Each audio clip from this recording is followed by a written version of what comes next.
Good morning. Today, my topic is our inner voice is our soul and our true guide. The truths of life are like the yes and no, 0 and 1 of a computer, plus and minus of mathematics, birth and death of this universe. To live with the truths of life is difficult. It is like living in two extremes of weather. We can only strive to be near truth. Our inner voice is our guide and makes us aware of the truths of life. We also call it as atma, chetna, prana or soul. Our inner voice or soul, as we call it, is an entity. Chetna is embedded in our body and gives us life. Using the body, Chetna provides us information of this world. Our body is the antenna that picks up signals from our various sensory organs. If our bodily antenna cannot receive signals because of some deformity, we lose valuable advice. When the body gets dysfunctional, Chetna leaves us. Can I say the whole universe has Chetna? Every space of this world has Chetna. Every limb of our body, every leaf of a tree has Chetna. But it requires a medium to express itself. Chetna expresses itself through our body. The brain too cannot do anything on its own.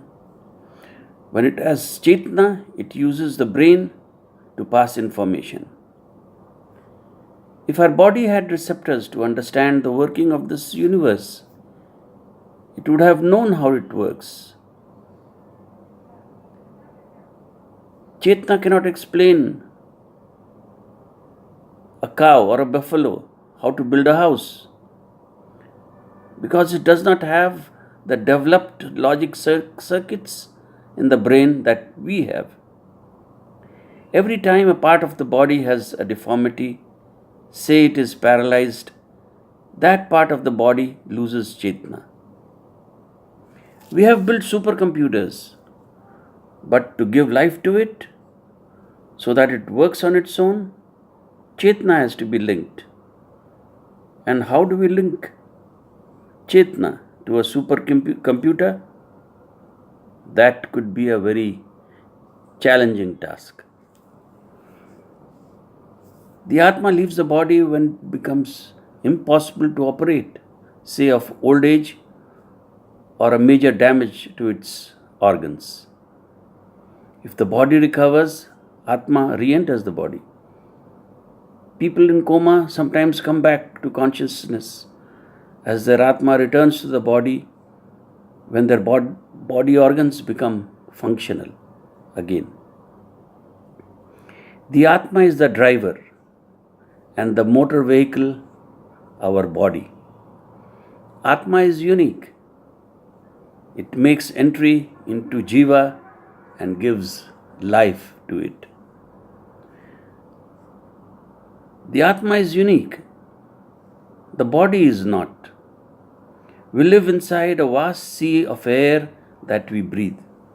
We require air to breathe and an Atma to spring us to life. We are all immersed in this all-pervading Atma. It is the basic ingredient, the invisible plasma of this universe.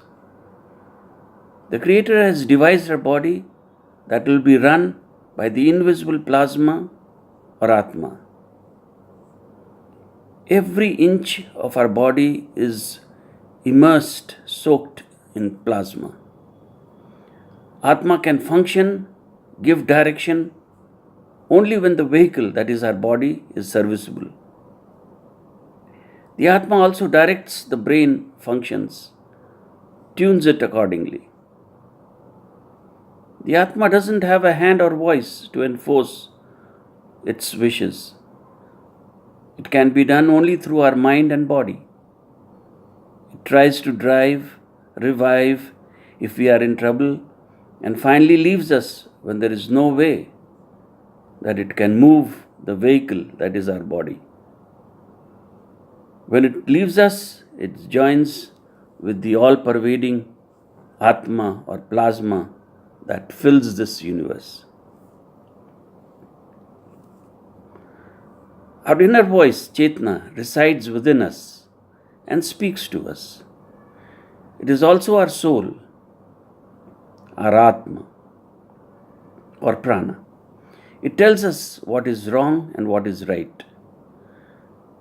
The mind manipulates this information to one that suits itself under the circumstances. The mind manipulates through reason. It works through reasoning. It takes control of life between these two extremes of right and wrong, true or false, and between life and death. Ask your inner voice when you are in doubt. It will give you an answer not in words, but as a thought or a symbolic way that you can understand or fathom. The best time to hear your inner voice is the morning hours, when you are having your first cup of tea or when you are in the bathroom having your bath. Sometimes we don't recognize or we ignore our inner voice.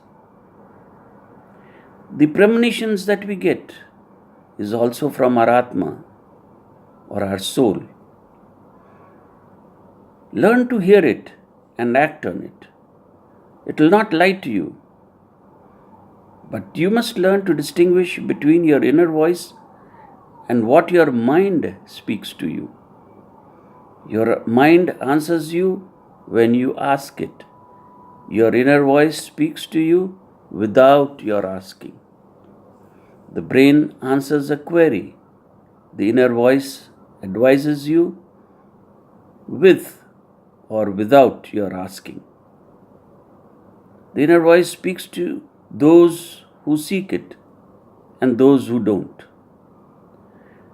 It comes easily to those who seek. Those who learn to harness this inner voice benefit themselves and their society. Our body system has got two masters: the manager, that is our mind, and the mentor, that is our chetna or soul. They continuously interact with each other to give us solutions to our problems. It is our soul that gives us life and understanding of this universe. It resides within us and is the powerhouse that drives the machine that is our body. Our mind has complex logic circuits in our brain. It works with the logic circuits and earlier experiences that it had, whereas soul or our atma gives us the truths of life, like zeros and ones of the computer, the plus and minuses of mathematics, and life and death in this world. Our body has sensory organs that provides signals to the brain. The brain processes these signals, which is our soul, chetna, which is then able to decipher. The brain is unable to understand things without chetna. It is important to understand that the brain and all our body organs, that is our sensory organs, provide information which, when processed by the brain, comes alive with chetna, like a movie being played in a theater. It is the chetna which makes us see, feel, and understand the universe in which we live. Our mind is a complex mechanism where it takes inputs from all the sensory organs. It has logic circuits and works on logic and our prior experiences that we have undergone. Our brain gathers information from our sensory organs, adds our past experiences, and processes it for the Chetna to complete the picture and bring it to life. All the understanding part is done by the Chetna or our soul. Let me tell you that your Chetna gives you unadulterated advice, the truths of this universe. And what you see, the brain applies its logic to the circumstances in which it is and takes a final decision. Chetna is our soul. It recognizes the do's and don'ts of life. It is pure, it is unfiltered, but when a decision has to be taken, it mixes with the logic provided by the brain to get a logical solution. Now it is up to the mind to take a final call. It is the truths of this universe versus the circumstances in which we are. The final call is taken by our brain. The soul steps aside and allows the brain to take a final decision. We can't live a life with the simple truths like right and wrong, zeros and ones of this complex world. So it delegates power to the mind to take decisions.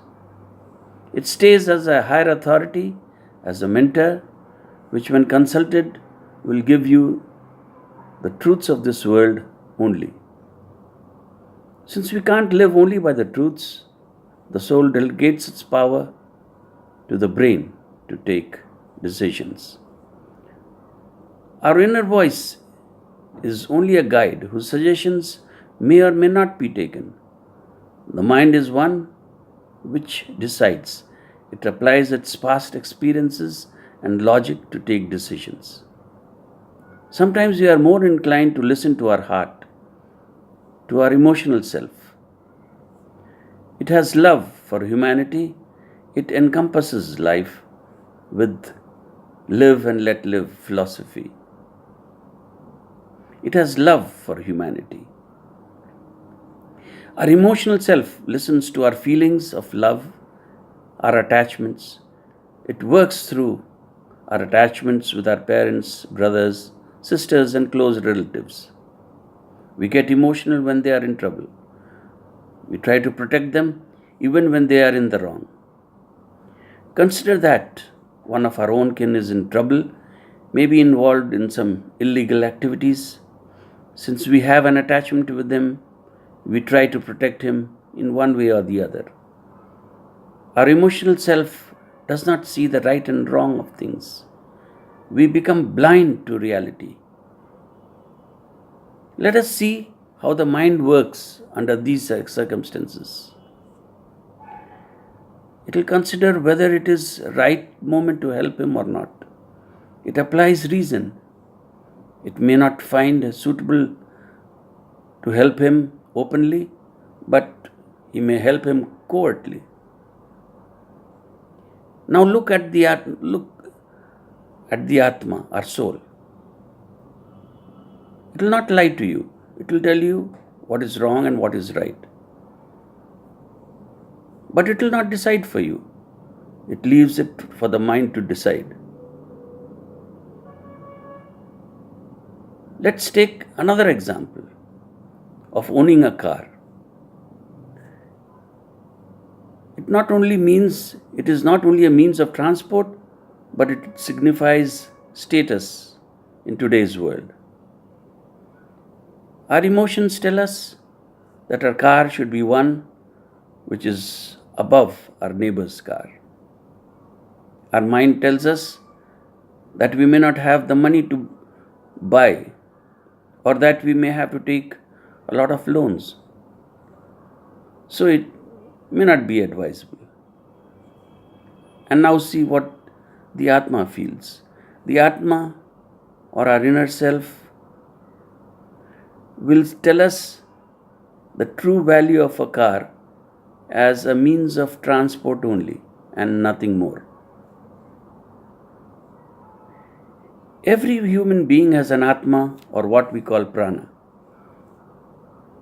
Normally, people live with their ego where the mind is supreme. Generally, men are the ones where the mind rules.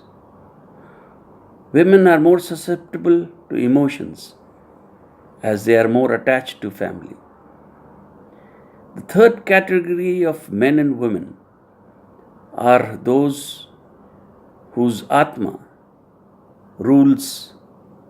They are the ones who are saints, the social workers, the distinguished scientists, philosophers, poets, and writers. Lord Rama, Jesus Christ, and Buddha. These names come to me as people who belong to this exalted class where the Atma rules their lives. Thank you.